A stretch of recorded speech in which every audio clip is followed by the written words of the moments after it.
Hey, what's going on with my boys and in some case gals? This is a new episode of As the World Churns. I'm Andy Levy here as always with my lovely and talented and brilliant co-host Danielle Moody.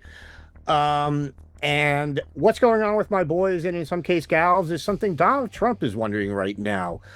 He's very upset that a lot of MAGA people are going after, as he says, Attorney General Pam Bondi, who he also says is doing a fantastic job in all caps. He is very, very unhappy that a large segment of the MAGA cult seems to be taking issues with Daddy.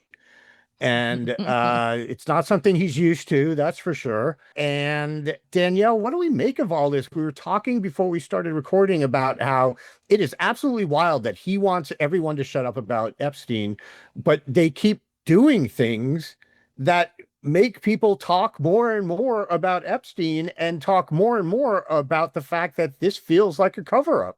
I mean, I look, here's the thing is that Donald Trump is doing what he's done for the past 10 years, which is pivot into blaming Democrats. This is all a hoax. Everybody is out to get him. Look at me. I don't understand why you all are so stupid now.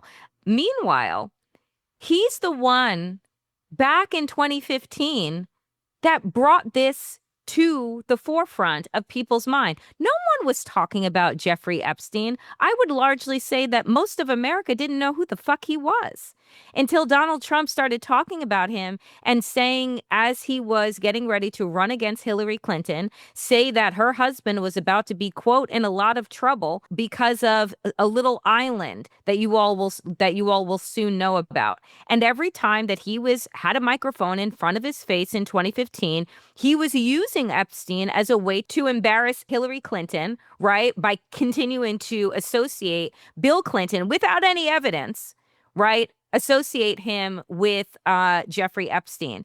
So now, fast forward, I guess that he thinks that everyone's memory is sunsetting in the way that his is because he wants us to believe that he's had nothing to do with this, that this wasn't a central tenet of 2024 in terms of we'll get rid of the deep state. And when we do, we're going to release the files. And now he's calling his base stupid and weak and saying, guess what? I don't need you guys anymore. I mean, I don't think he does because I don't think that there are going to be midterm elections or presidential elections moving forward. But the fact that he's throwing this temper tantrum to me out in the public in front of cameras all week long on top of his meltdowns on Truth Social, I don't know, Andy. It signals to me that something is awry and that Donald Trump is doing his best. Look over here, look over here, look over here. Because when even Joe Rogan is saying, well, I guess if you're not going to release the files, you'll bomb Iran, I guess, which is what he did. Um, Yeah.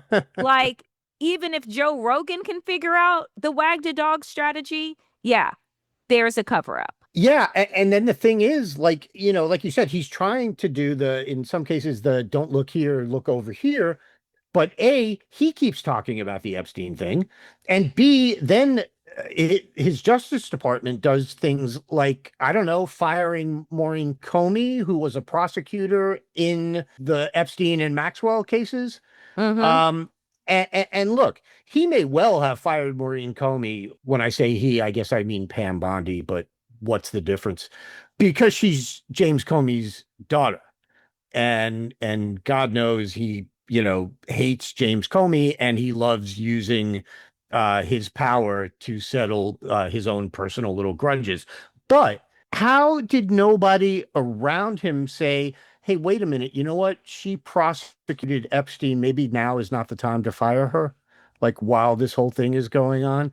Like, I mean, they are making the Warren Commission look amazing. It's been a really long time since I've seen, whether it's a cover up or not, whether I've seen an administration act in a way that just makes you think there's a cover up and that there's a lot of really, really fishy stuff going on, even if maybe you didn't think that before. So he sits there and he says, stop talking about Epstein. Stop talking about Epstein. It's a hoax. And as you said, ignoring the fact that he ran on this quote unquote hoax. But you're right. He may not even remember that he ran on this hoax. Like, you know, those are true facts. yeah. Yeah, he may have no idea. And then just to just keep doing things that push this story forward and keep it in the news while at the same time appearing to want desperately for people to not talk about it is just it's absolutely wild. And look, here's the thing. If you wanted to settle your personal vendettas, you've had 6 months to do so. So if you wanted to come in on day one and fire Maureen Comey, you could have done that. And no one would have thought once or twice about it because they would have been like, Comey, last name, of course, Donald Trump is petty and small, and that's what he's going to do is fire somebody without cause. But to wait for until now for that to happen is ridiculous. And then also, again, his whole base is primed and radicalized on conspiracies because that's what he's been feeding them for the last 10 years. So all you've done, like you said, is add more suspicion to this pot that you keep trying to put a lid on, but like also keep turning up the heat. The other thing to me is this. MAGA seems to be trying to make Pam Bondi the scapegoat of the Epstein saga, right? She said she had the list. Donald Trump didn't say that. She said she gave the MAGA influencers binders. Donald Trump didn't have anything to do with that. They at once want to make it seem that Donald Trump is all powerful, right? Mm-hmm. Knows everything, does everything, commands everything, and then at the same time, so feeble-minded that Pam Bondi's ambition, is able to elbow Donald Trump's desires out of the way. Both things can't be true, right? And so when I look at it and I listen to Megyn Kelly doing her best to throw another white woman under the bus, which is what Megyn Kelly is good at, as well as listen to these other folks that are, again, trying to push her out the door while also trying not to offend Donald Trump, it's a wild tightrope that these folks are walking right now. Yeah, it's sort of the flip side of the Joe Biden is completely feeble-minded and can't do anything, but also he's the head of this nefarious crime family. Right. It's very much the flip side of that. And then you've got, the incredible profiles and courage of the of congressional Republicans. Who on the House side, I think it was, have stopped procedural votes that would lead to a vote on releasing the Epstein files or a vote calling for the administration to release the Epstein files. And now there's reporting in Politico that House Republican leaders are under pressure to send their members home for the summer and basically get them out of town before a possible vote on publicizing Epstein-related records.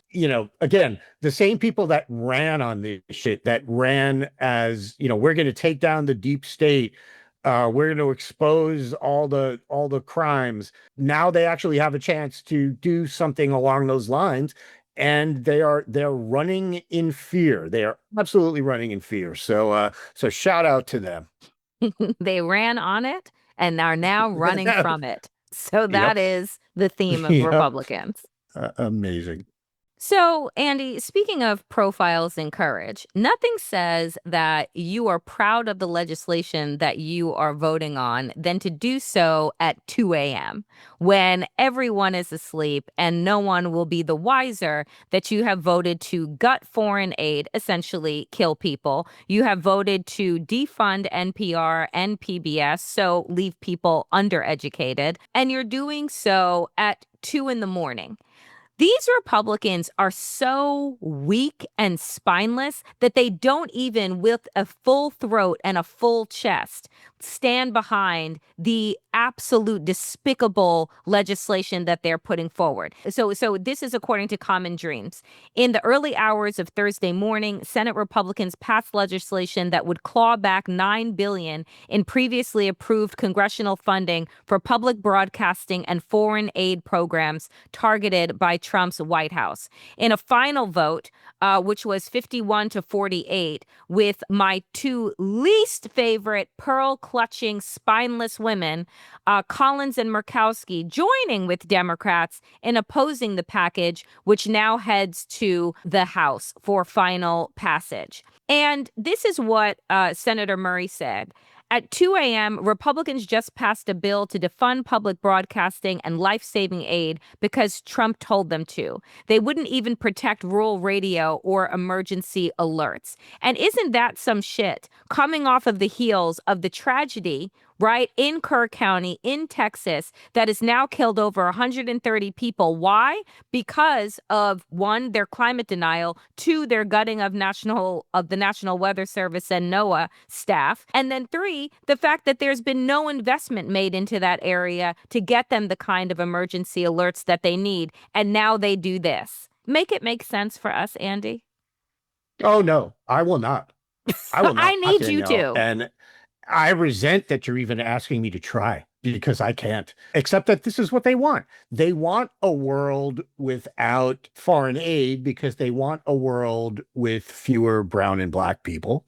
So, that's fairly obvious. They want a world without Big Bird, apparently, because in their mind, I think Sesame Street is woke or DEI or whatever, whatever phrase they're using now to cover up the fact that, again, they don't like brown and black people.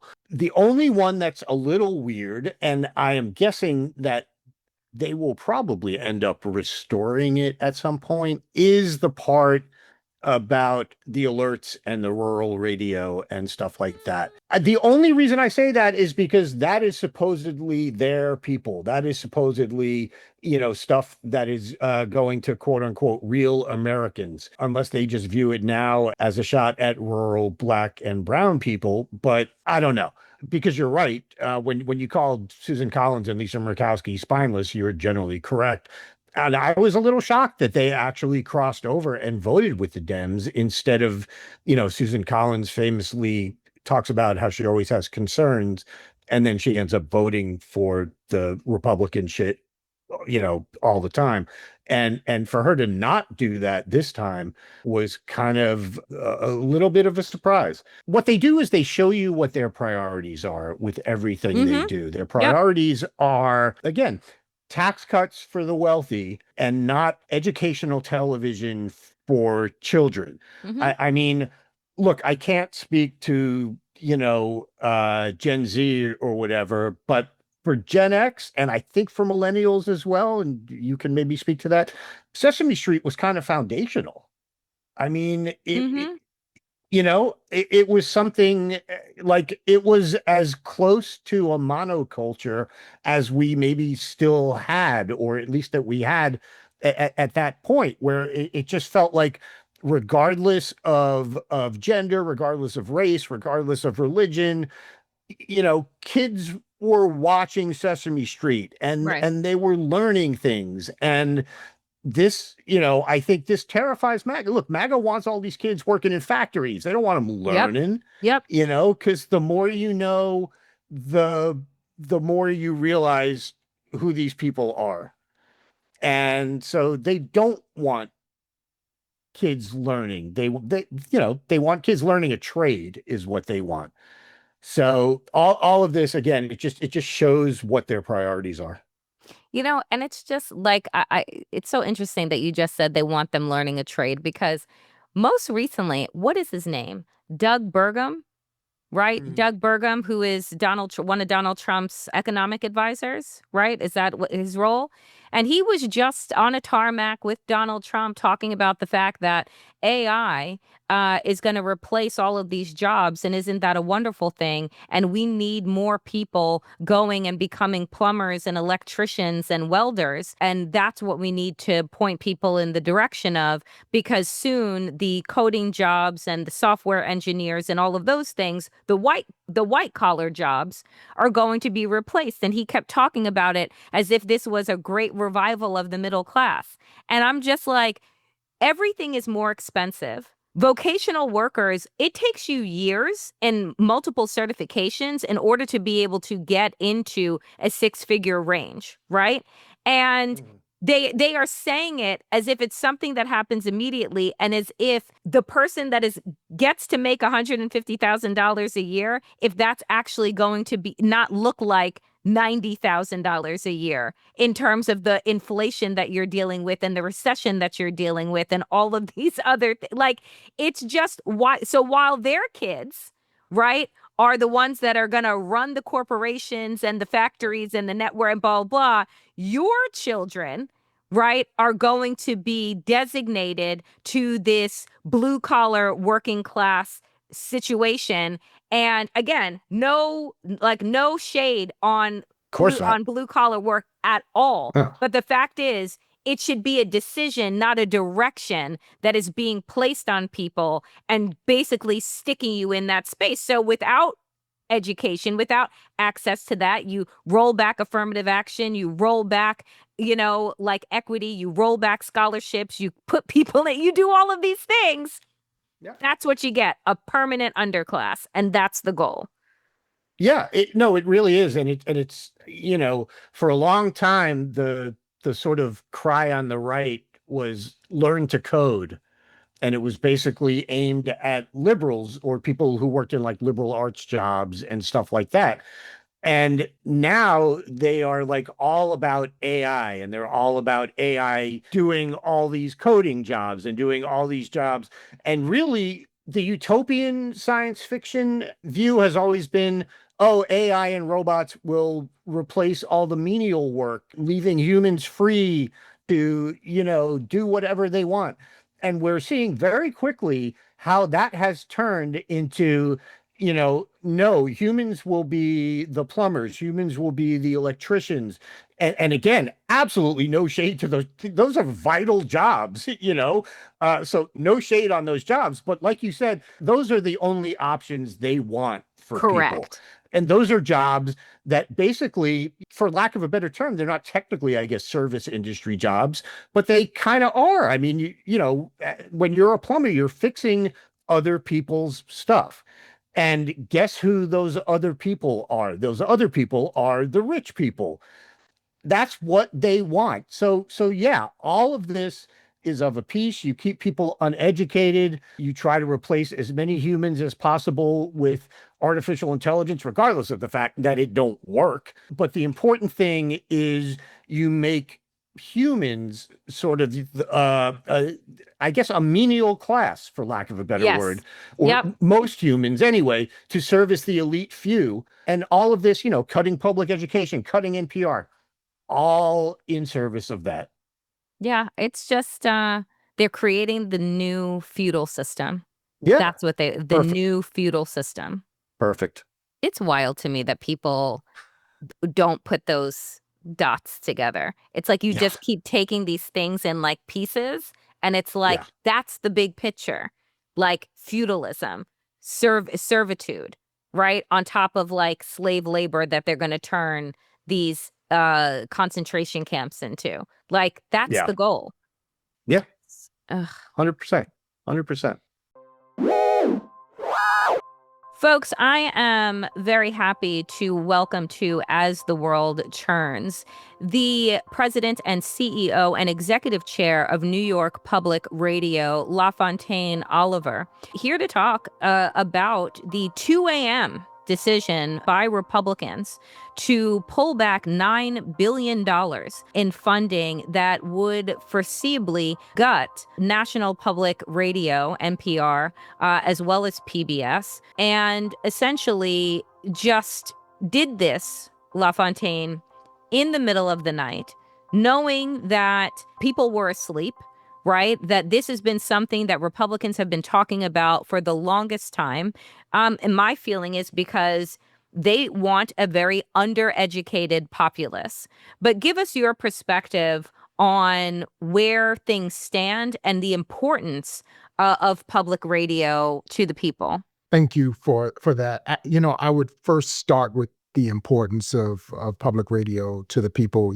I have dedicated the bulk of my career to working in public media, in part because I recognized how important it was to have locally owned, operated, and controlled media in a particular community during a time where so much of our media and our outlets are owned, operated, and governed outside of our communities. And so that is one of the reasons why public radio has resonated with me. And because of that sort of configuration, it means that we are aligned with our local communities. We are beholden only to our local communities as not-for-profit community organizations. We are not beholden to our to sponsors. It is our job to serve the information needs of our local communities without fear or favor on issues of a controversial nature, not to present both sides, but to try to present all sides, to give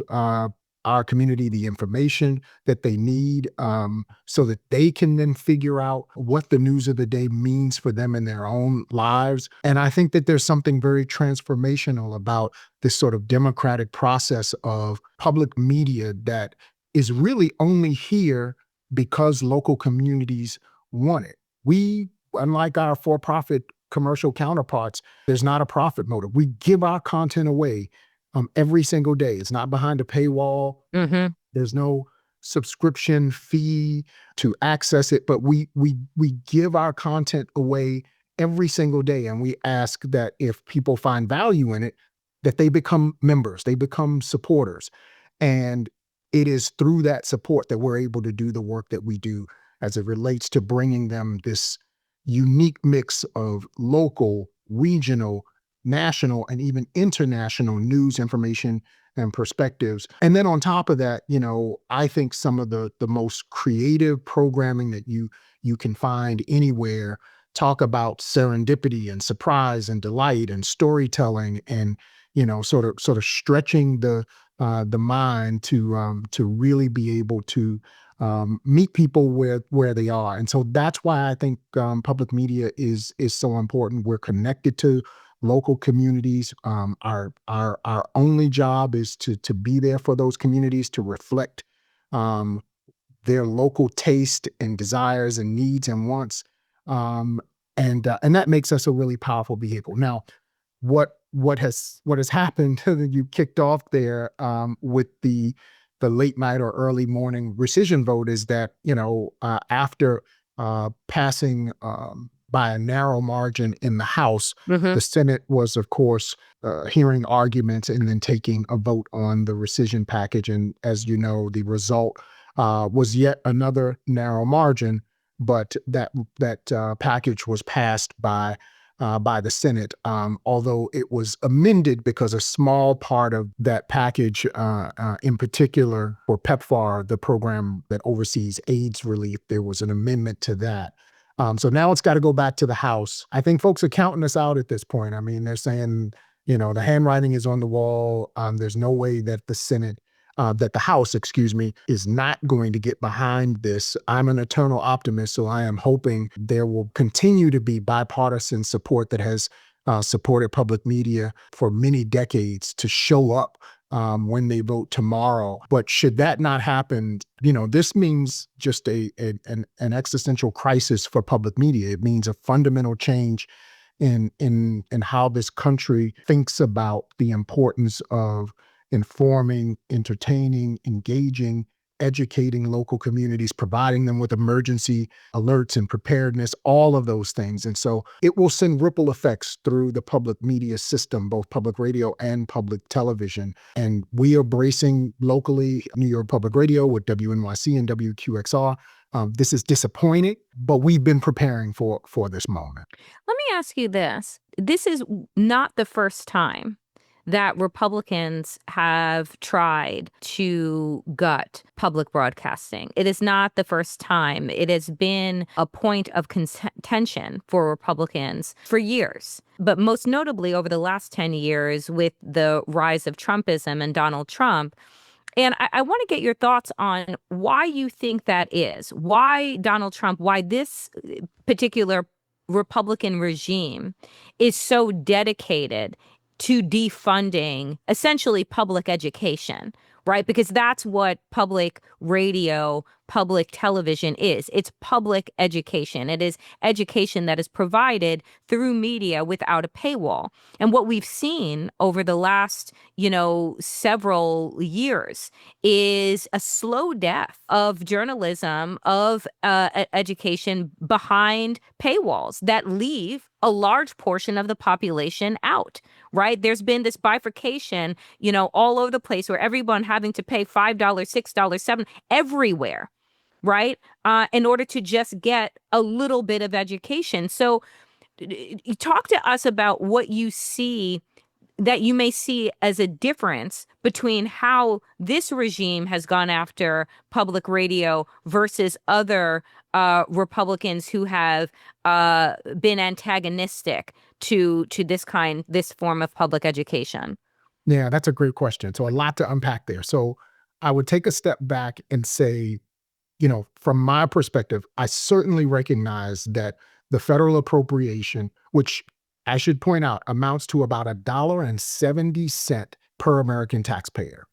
And that money that flows from the federal appropriation through the Corporation for Public Broadcasting is then leveraged on the local level. So it really is one of the most powerful examples of a public-private partnership, because that $1.70 is leveraged in local communities across the country. And in our case, we then match that locally with an additional $7 to $8 in funding from our local community to support our work. So it really is a real bargain, I think, for the American taxpayer, and represents a phenomenal example of a public-private partnership. With that said, when you go all the way back to the beginning of the appropriation, yes, it has been controversial. It has been a bit of a political football. There have been threats against this appropriation from the very beginning. But what I would point out is that it has largely been the bipartisan support, both Republicans and Democrats, that each time the heat gets turned up on this particular issue, that we somehow find a way to say, you know what, as American people, we still think that there's value, there's validity, there's a reason why we are doing this. And I have to say, in large part, it has been Republican lawmakers, particularly who represent small and rural communities, where oftentimes the public broadcaster, be it the public radio station or the public television station in that community, might be the only real source of local news information and to take your term, education in those local communities. They might be the only source of things like local weather alerts or information about crops in rural agricultural areas, information on high school athletics. And also, they may be some of the only outlets where those representatives can actually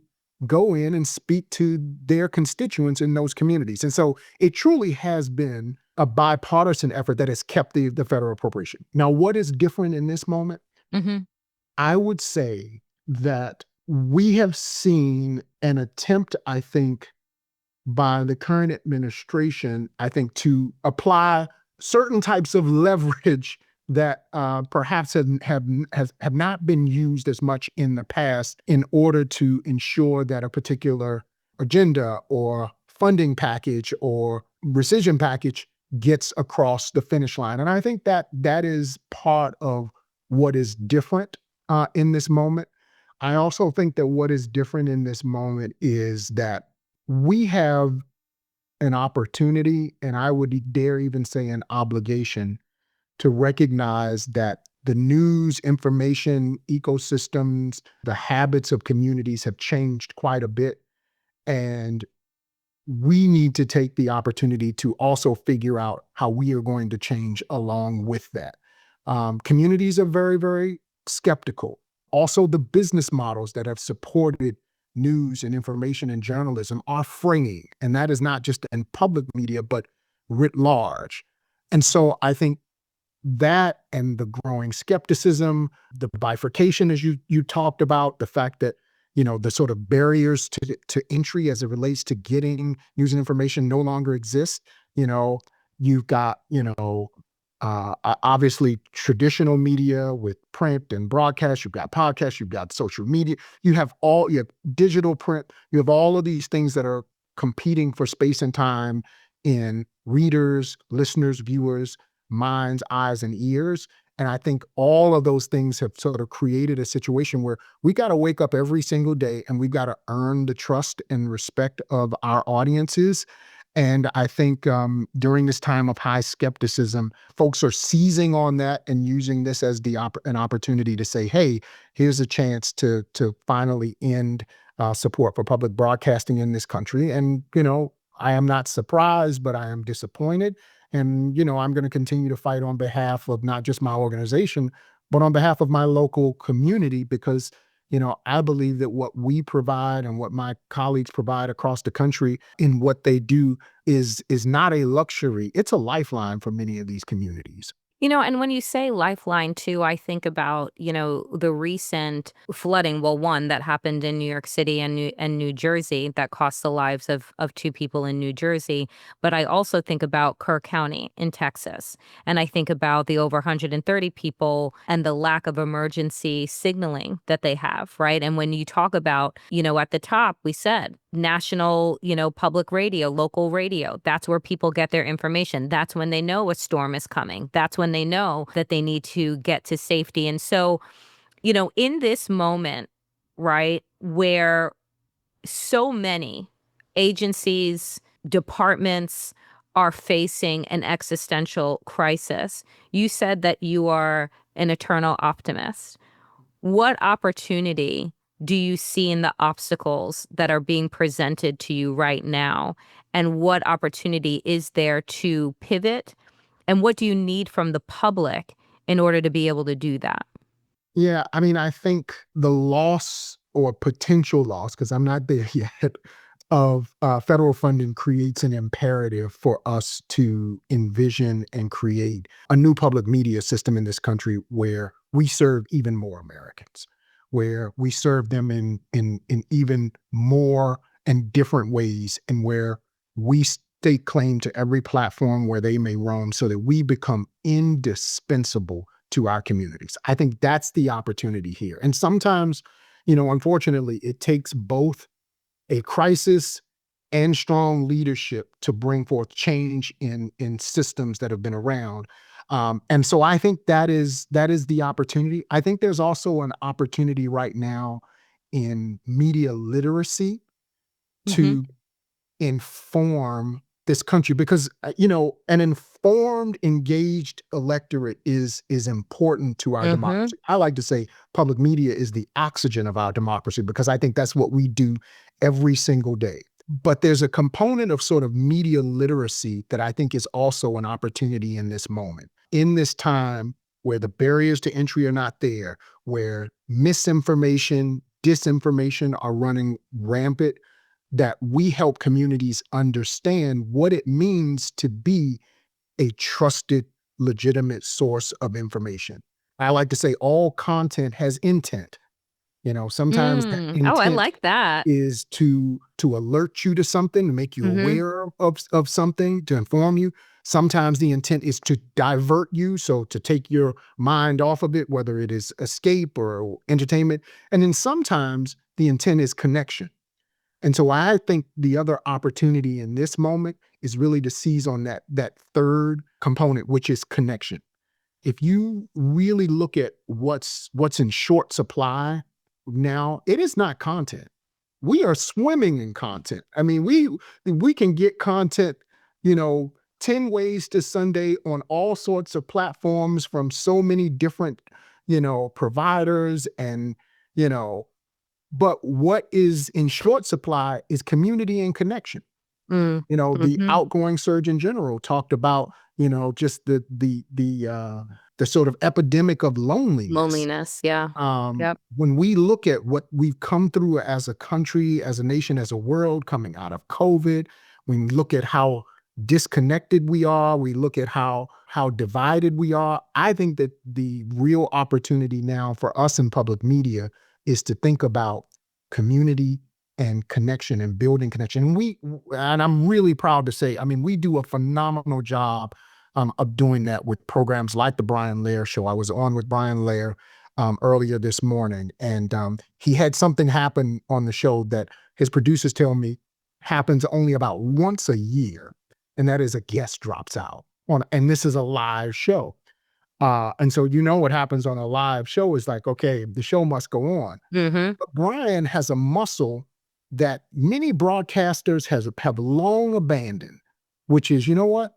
I'm going to open up the phone lines and I'm going to talk live Yeah. to my listeners in my communities. And I'm going to ask the community to report on the news with me. And he had a phenomenal segment. And there's something really powerful about that. There's something, I think therapeutic about that. There's something sticky and binding about being able to allow space and opportunity to create community around the content that we create. And so I think there's an opportunity there. I would also say I think there are opportunities for us to think about and reinvent how we produce, distribute, and fund public media in this country. It's one of the reasons why I'm so excited about the fact that I'm taking on a new role in our organization as executive chair. And when we find our next CEO, that will give me more time to sort of pick my head up and really think about the future, to think about how we remake our work, and quite honestly, how that work impacts how we remake how the system thinks about Right. how we connect with audiences in an environment where there are so many things fighting for space and time in our listeners' And minds, attention. Yeah. and their attention. And so those are just a few of the opportunities I see. And I will just say in the immediate, I see an opportunity for communities to speak up and to let elected officials know what is important to them in their local communities. And that's why I'm hoping folks are going to reach out to their congressional representatives and let them know that, hey, I know that this is in front of you. I know that you're going to be voting on this, but let me tell you how my local public radio station, my local public television station, how NPR, how PBS, has impacted me, has enriched my life, has helped me think about how I fit into my community, how I fit into this country, how I fit into this world. Well, LaFontaine, I cannot thank you enough for the work that you do to educate, enlighten, and engage audiences through public radio. And I really hope that people take this moment as an opportunity to get involved, take it as an opportunity to advocate for themselves and their communities. So I appreciate you for making the time for As the World Churns, and would love to have you back again as you navigate what could be this new horizon. Well, thank you for thinking of us, and I would love to come back anytime. Back in 2013, Radley Balko wrote the book on the militarization of the police. It's called Rise of the Warrior Cop, and in the 12 years since it came out, its stature has only grown. So when he wrote a terrifying piece called The Police Militarization Debate is Over in his newsletter, The Watch, I naturally took note.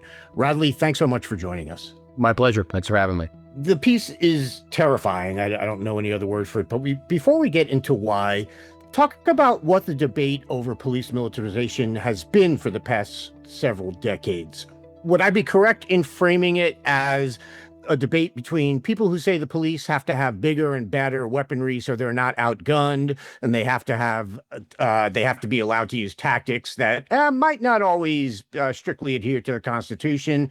And then on the other side, there's folks like you who have argued that turning cops into warfighters who use the same equipment and tactics as our armed forces is wrongheaded and dangerous. Is that a fair summation of the debate? Yeah, I think that the point here is that, going back to the founding, there's always been this kind of healthy skepticism of using the military for domestic policing. The founders were very wary of standing armies for precisely that reason. And since then, we've done a pretty good job of keeping the military out of domestic policing. There have been a few times when they've been called up, but it's always been temporary. That's been, kind of treated with the solemnity and the kind of profundity of that decision. Like, we're going to do this because this threat is wrong, or, is immediate and urgent. But, we know that this is a thing that that we don't do in this country, and so we're going to treat it that way.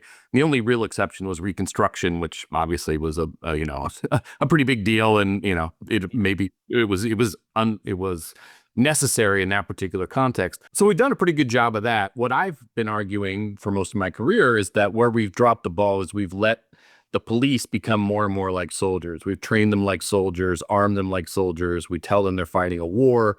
They've adopted kind of the mentality of soldiers. In fact, one bit of feedback I've gotten over the course of my career is people in the military telling me, I agree with your general point about police, but like, we aren't even that bad, right? Like when police saw, or when military people saw what was coming out of Ferguson, they were appalled. They like, we don't even treat people, in Iraq and Afghanistan that way. And so that's been a debate for a long time. It's been sort of like, what does domestic policing look like? How is it, soldiers have a very different set of skills than police. It's a different task. It's a different mission. Right. It's dangerous to conflate the two. So yeah, I think your summary was pretty spot on. Okay, so why is the debate over? And why do I have the feeling that the people on our side lost? Right. So, the debate was always, I have vehement disagreements with people on the other side of the debate, but the debate was always about which of these two roles is appropriate in a free society. And the people on the other side were like, doesn't we can dress cops like soldiers and arm like soldiers and put them in camouflage and it's not a threat to society. But there was still this shared understanding that it's bad for the people who do our day-to-day policing to think of us as the enemy, right? Yeah, there's still a shared understanding that there are constitutional limits for both cops and soldiers. The question is which one should apply, when people are patrolling the streets. And the argument I'm trying to make in the post is that debate is over because Trump doesn't give a shit about any of that. I mean, what he wants is his own personal paramilitary force that will do his bidding. He wants somebody he can sick on his enemies. He wants somebody who can, if people are protesting, show how strong he is by, shooting people in the kneecaps as he tried to do it during his first term. And it kind of erases this entire debate. One of the more really alarming things that Pete Hegseth did after he took over the Pentagon was he fired all the JAG officers. Now these are the lawyers who determine the rules of engagement, who tell the military when they're doing something that is, unconstitutional or that conflicts with federal court rulings. They're the ones who tell the president when he can't do something that he wants to do. And they got rid of all those people for a very specific reason, because Trump doesn't want any limits on what he can do.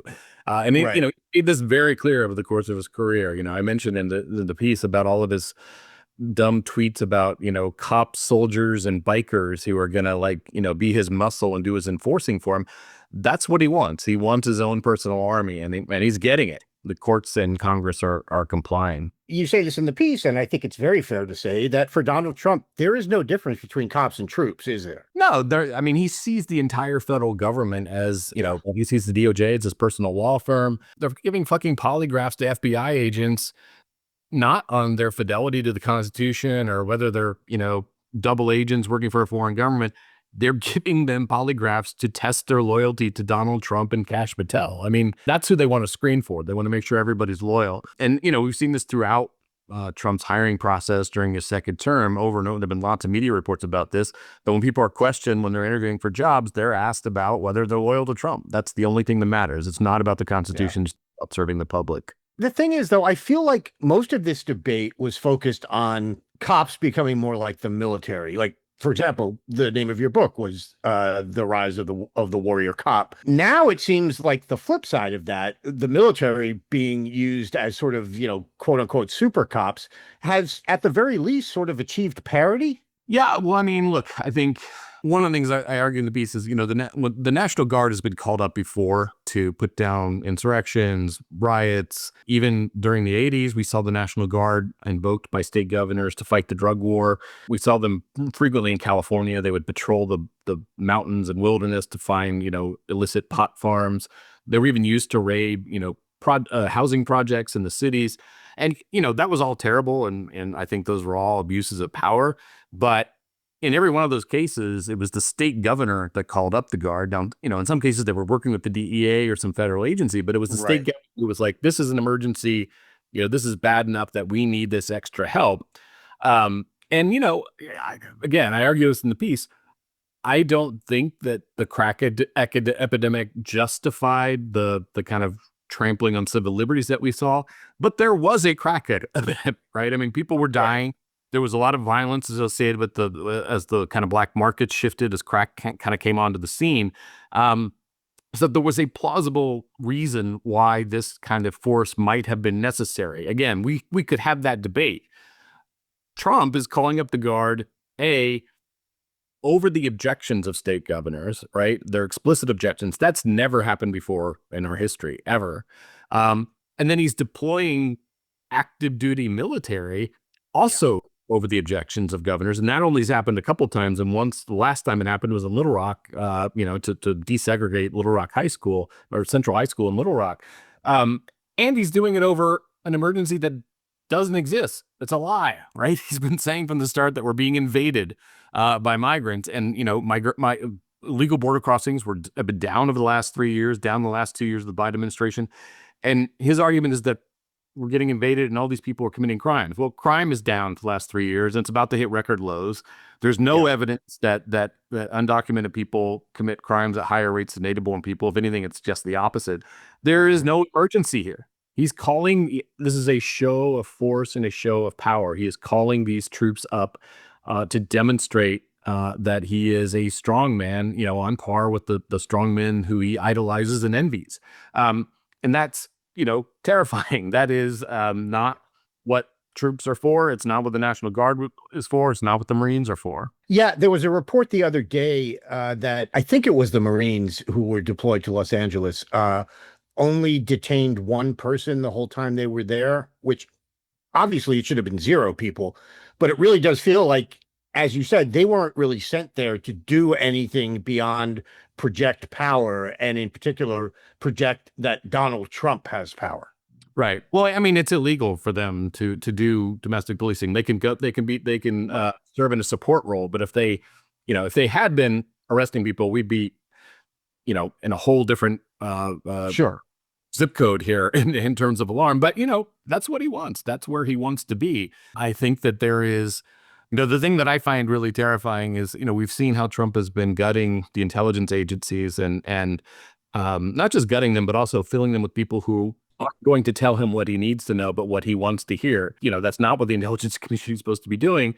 And it's going to make us really vulnerable to another attack. And I worry that, if people start protesting against Trump, he's going to crack down and bring the military. But I'm more worried that we're going to be vulnerable to a September 11th style attack, and Trump's going to respond by, declaring martial law and deploying the military. I mean, that is, I think, the existential threat, because he doesn't want to be blamed for it if it happens. And so he's going to, crack down on anybody who suggests that. And he's going to use the fear that will be, it's one thing to sort of crack down on, the No Kings protest when there's this massive resistance where people become very compliant and very acquiescent to, tyrannical power, is when they're scared, we're never more scared than we are after an attack. And so if there's some kind of September 11th style attack, I mean, I think that opens the door to complete authoritarianism. I think that's the scenario I fear most. Yeah. So, I'm an Army veteran, and I've always had at least a little bit of faith that even if a president failed to understand that the military isn't a domestic police force, at least the upper echelons of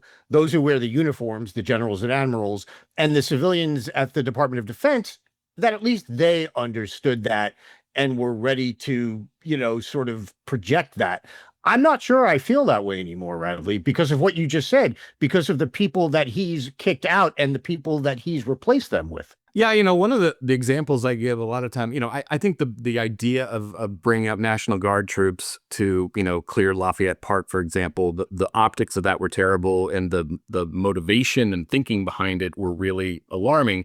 But, one of the things I took comfort in is that while you saw the federal police departments use violence to clear that park, where you saw pushback, it was from the National Guard. The National Guard, right, they were not happy to be there. You saw troops testifying before Congress, directly contradicting what the White House was claiming. And I think that's because the National Guard is made up of us, right? I mean, National Guard troops are not lifelong cops who've been immersed in police culture and toxic sort of us versus them mentality. The National Guard is made up of, like, the guy who works on your car and the guy who fixes your air conditioning. And, these are all they're us, right? And they, so I take some comfort in the idea that I don't think National Guard troops are going to, open fire on citizens like we saw at Kent State. I think they're the least likely force to do that. The problem is Yeah. that Trump is assembling this ICE, Border Patrol, DHI force that is going to be doubled or tripled over the next couple of years. They're not going to, the only way they find people to fill out those numbers, to staff up like that, is by lowering their standards and hiring people who the only qualification is going to be loyalty to Trump. And so if that turns into Trump's personal paramilitary force, those aren't the people who are going to question his orders. Those are going to be people who are going to be enthusiastic about carrying them out. Totally agree with all of that. But just getting back to the military for a second, you write in the piece, I think that you talk about how a lot of this seems to be driven by the fact that Trump can't stand that in his first term, he was told that he couldn't order people to shoot protesters. Yep. And I feel like those people who told him he couldn't do that are not around anymore. Oh, yeah. And particularly, with Hegseth as Secretary of Defense, with the generals he now, has around him, I feel like there may not be someone who's going to tell him that, no, you in fact can't order troops you can't order troops to shoot at peaceful protesters. Yeah, I guess at some level, I still hope that, he can't replace the entire military. So I hope at some point in the chain, and you're going to get people who still, understand those kind of basic values. Maybe that's naive of me to hope that. But yeah, I think you're right. It's telling that Trump replaced the chairman of the Joint Chiefs of Staff with a guy who literally, according to Trump, told him he loved him and that he would kill for him, right? That's who he put at the head of the military. And of course, you have Hegseth, who, thinks the military should be recruited in a holy war and thinks that Trump was sent by God. So yeah, I would hope that, the funny thing is, the biggest fear of the founders was that there would be a military coup, right? That the military would take over the civilian control. And so that's why we have civilian control of the military. What they didn't anticipate is that the problem would be with the civilian control and not with the military itself. I think right now we have a civilian who wants to use the military for unconstitutional reasons and pretty terrifying reasons. And the question is whether the military will defy that civilian, which is not a problem that we anticipated, as recently as 10 years ago. Yeah. And it's a coup from the person who is already in power. Right. It's not someone trying to overthrow the person in power. It's the person in power trying to, subvert the Constitution and increase his own power. There's something you wrote about in the piece, the dual state model. Talk about that. I guess it's sort of the phenomenon we're seeing, that if you read people who, historians who have written about fascism, warn about, and there's a good piece in the Atlantic about it a couple of years ago. Also a brief written by a bunch of former DOJ attorneys during Trump's first administration. The idea of the dual state is that you have an authority or a state or, people in charge of the government are arguing in court, or making one set of arguments in court that are sort of, they're still bullshit, but they're grounded in some kind of legal principle. They're plausible, I guess, in some way. Meanwhile, the policies that they're enacting that are justified by those legal arguments are completely, off the rails, right?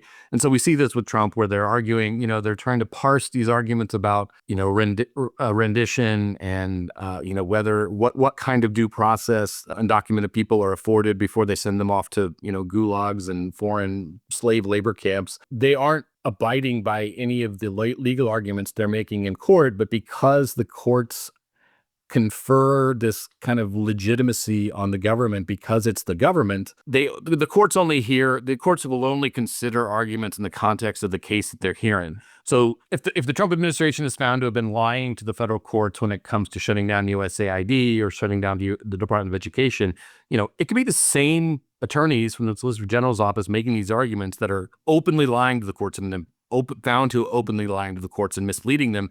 They get another case where they're talking about, I don't know, birthright citizenship or, sending people off to foreign slave labor prisons. They still get that deference and that assumption of legitimacy and this idea of regularity that the government's not going to lie to the courts. Like you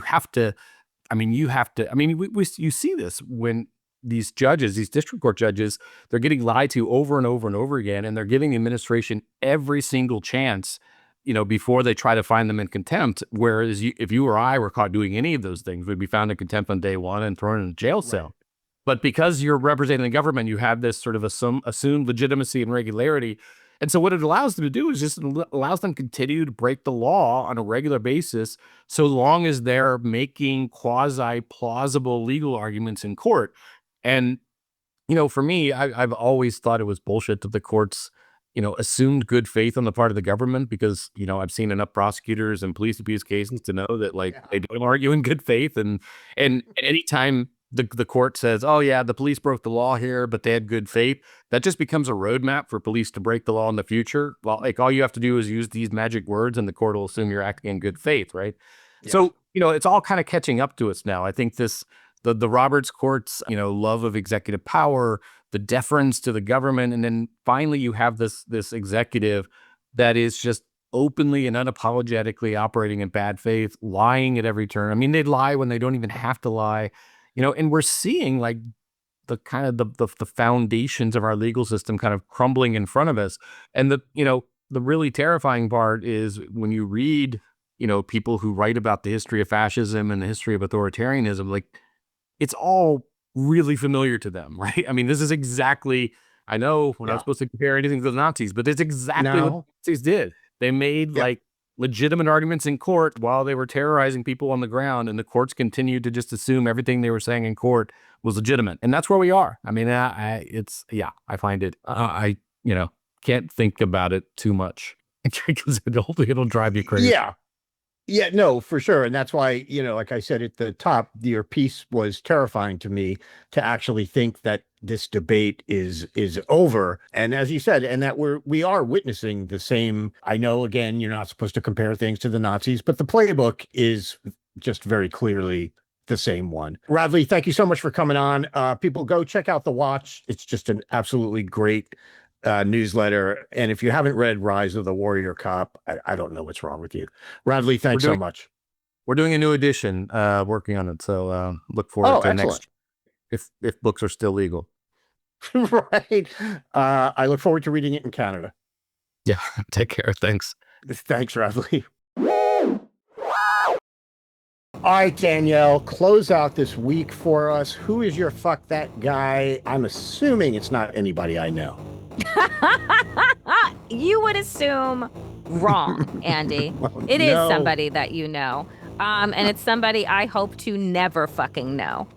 Sometimes I will watch these Fox News segments, particularly the show The Five, and I will pause and say to myself, is this 2025? Like, is this actually happening on air? And this week was one of those fucking moments where I guess they call him a comedian, but I don't think he's funny. Greg Gutfeld on Tuesday decided, Andy, that conservatives need to learn something from Black people. Now, I would just say full stop. You're 100% right. And then just keep it moving. But what it is that he thinks that they should learn from Black people is how Black people remove the power of the N-word by referring to themselves, wait for it, referring to themselves as Nazis. Then he went on to go around the panel and use the Nazi word, my Nazi, and like, yeah, that's so Nazi. And it was the most obscene clip I have ever seen. There is, of course, a backlash that is happening, but clearly not enough because he's still fucking employed. And what is wild to me, we already know that the people that run Fox, anti-Semitic, racist, all of these things. Fox has been sued out of close to $1 billion for lies, for gaslighting their audience, all of these things.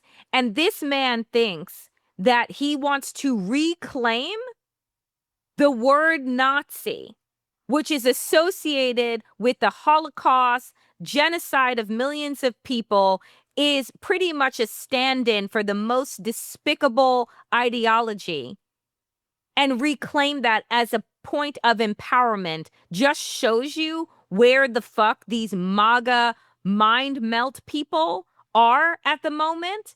And honestly, I could go on and on about not even understanding the depth of the reclamation of the N-word that was created by white racists like Gutfeld in order to diminish Black people and tell Black people who they were without allowing for self-determination. So I could go on, but I won't. But that man, and I'll put that in quotations like I do his title of comedian, is a piece of shit.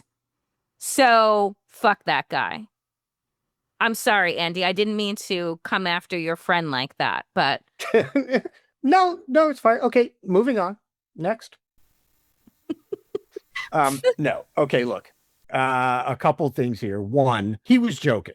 I just want to be clear on that I understand he was joking, because I addressed this a little bit on Blue Sky when it happened, and someone was like, tried to throw something back in my face because I had done a whole thing when I was at Red Eye on Fox saying you don't have to get the joke, or you don't have to like the joke, but you have to realize it's a joke. Yeah, I know he was joking, but the joke doesn't work. The joke isn't funny, and that's, whatever. The joke doesn't work because Black people reclaimed a word that was used against them, as you pointed out, a word that was used by white. I keep saying was like it's strictly in the past exactly. tense, but Sure. you know what I mean. Mm-hmm. Yeah, Nazis called themselves Nazis. Like nobody gave them that name to try to belittle them. That's what they called themselves. So you can't. There's nothing to reclaim. Like it's a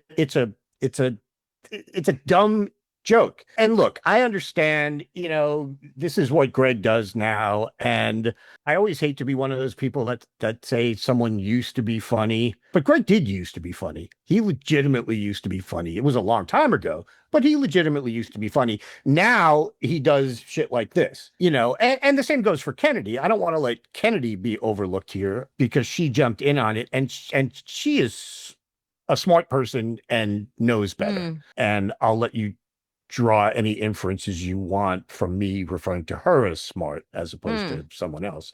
But yeah, it's a dumb joke for him to sit there and say the criticism doesn't matter to us when you call us Nazis. Yes, it does, or you wouldn't be talking about it. It's just the whole thing was just incredibly stupid and obviously incredibly offensive. But fuck those guys. So, Andy, have you brought somebody new to our list, or are you resurfacing somebody that has been embezzled into our Marble Hall of Fame? I think he's already been there. I think I've put him there. But yeah, and this plays off your fuck that guy, because that clip was on, I want to say Tuesday.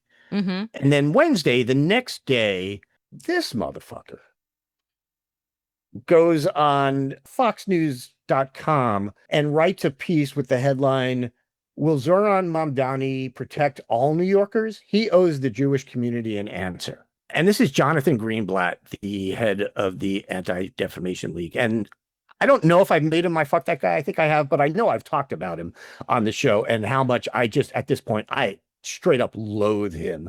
What he is doing, what he has done is so bad. And for him to sit there and say that Zoran Mamdani owes the Jewish community an answer? Why? Oh, he founded a Students for Justice in Palestine chapter when he was in college. Good. I mean, that's a good thing. And I know a lot of Jews who think that that's a good thing. So please stop saying he owes the Jewish community answers. I think I'm part of that Jewish community. He doesn't owe me any answers. But to sit there and have this published on foxnews.com, which tells you right away, by the way, where the ADL is at these days. And it's not an accident that Greenblatt has also spoken at Republican events lately. And he is a straight up Trumpist at this point. And it's absolutely disgusting. But So one day you've got people joking on Fox News about reclaiming the word Nazi, which again isn't really reclaiming, but whatever, and calling each other Nazi to take the sting out of it. And on the next day, you've got Jonathan Greenblatt, the head of the Anti-Defamation League, publishing shit on there about how Zoran Mamdani owes the Jewish community an answer. Let me talk about what this is real quick, and then I'll get out. This is Islamophobia. This is racism. Call it what you want. For the head of an organization called the Anti-Defamation League to be trafficking in shit like this is as low as it gets. And and that's why I say I have nothing but contempt for him. I have nothing but contempt for the ADL with him as its leader. And they are, to use a phrase, they are bad for the Jews at this point. And we don't need this. I don't want this. And really, man, pick your spots a little better. To have something published on foxnews.com the day after people are making jokes about calling each other Nazis to take the sting out of it. Fuck that guy. I think that him at the head of the ADL is an embarrassment to that organization and takes out all of the good work that had been done for decades prior to his tenure. And he has shown himself to be an Islamophobe, an embarrassment, a Trumper, and just frankly a disgusting human being, and shouldn't be representing anyone at all. So for that reason and so many others, fuck that guy. Yeah, it used to mean something when the ADL called someone out. Yep. Like you'd be like, oh man, this person must be pretty bad. Now it doesn't mean shit. It just means that Jonathan Greenblatt has found a Muslim or someone that he wants to target, to attack. Yeah. Fuck that guy.